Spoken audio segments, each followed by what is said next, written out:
పౌలు శీలలు చెరసాలలో ఉన్నప్పుడు అర్ధరాత్రి వేళ మధ్యరాత్రి వేళ కూడా వారు ఏం చేశారంట? ఆయన్ను ఆరాధించిరి, గొప్పగా కేకలు పెట్టి ఆయన్ను ఘనపరిచిరని బైబిల్లో కనపడుతుంది. వారు స్తుతిస్తున్నప్పుడు బైబిల్లో ఉంటుంది, దేవుని శక్తి దిగి వచ్చింది.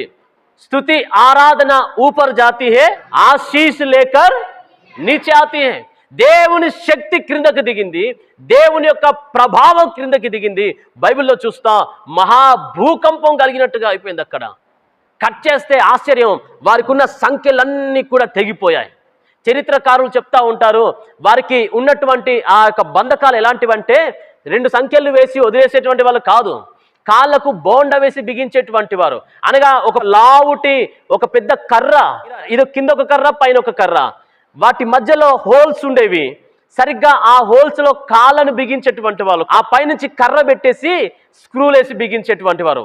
వారు కదలడానికి మెదలడానికి వీలు ఉండదు. కాళ్ళకు బోండా వేసి బిగించేశారు, చేతులకు సంకెళ్ళేసి బిగించారు. చప్పట్లు కొట్టడానికి వీల్లేదు, చేతులు సహకరించట్లా.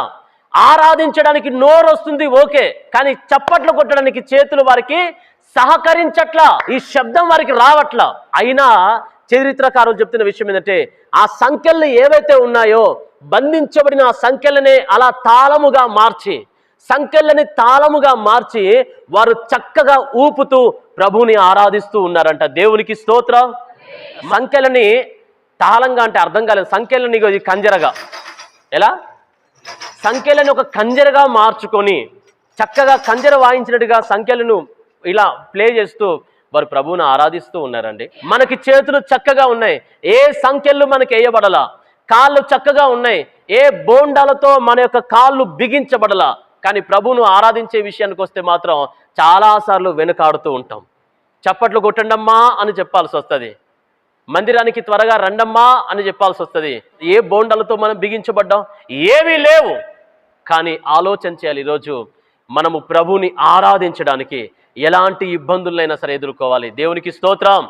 ఏమండి, సంఖ్యలతో బిగించబడ్డప్పటికీ సంఖ్యలు సమస్యకి సూచనగా ఉన్నాయి, సంఖ్యలు రోగాలకి సూచనగా ఉన్నాయి, సంఖ్యలు ఇబ్బందులకు సూచనగా ఉన్నాయి, మన జీవితంలో ఎదుర్కొనేటువంటి ప్రతి ప్రాబ్లంకి సాదృశ్యంగా ఉన్నాయి.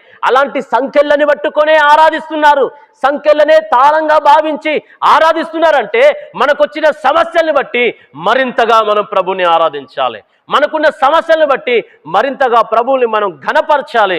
ఒక తల్లి ఇలా ప్రార్థన చేస్తుంది, రోజు అరగంట ప్రార్థన చేసేదాన్ని, ప్రభువా ఈరోజు నాకు వచ్చిన జ్వరాన్ని బట్టి ఇంకొక అరగంట కేటాయించి ఎక్కువ చేసి గంట సేపు ప్రార్థన చేసుకోవడానికి నాకు అవకాశం ఇచ్చావు, నాకు జ్వరం ఇచ్చినందుకు నీకు వందనాలయ్యా అని ప్రార్థన చేసిందంట.